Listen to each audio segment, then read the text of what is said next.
A break from the horror for the people of eastern Ghouta, but for just 5 hours a day. Bowing to pressure, Russia has called for a daily humanitarian truce to allow civilians to leave.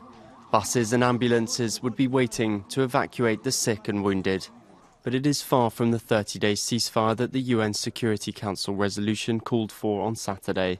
The UN Security Council was very clear and unanimously voted, including Russia, that there would be an immediate 30-day ceasefire.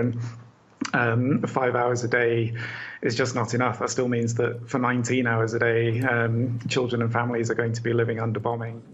Some 400,000 people are trapped in the rebel-held enclave, surrounded by government forces. In recent days, the Syrian regime has intensified bombardment of the territory located to the east of the capital, Damascus. More than 500 civilians, almost a quarter of them children, have been killed since February the 18th.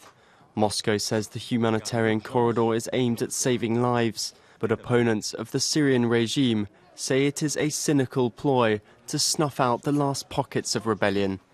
But for some aid agencies, 5 hours of humanitarian truce is better than nothing. Humanitarian access should be separated from political agreements.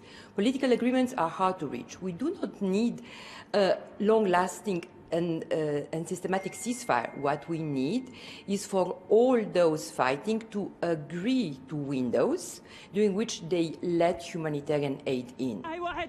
Until then, little let up in sight for those trapped in eastern Ghouta.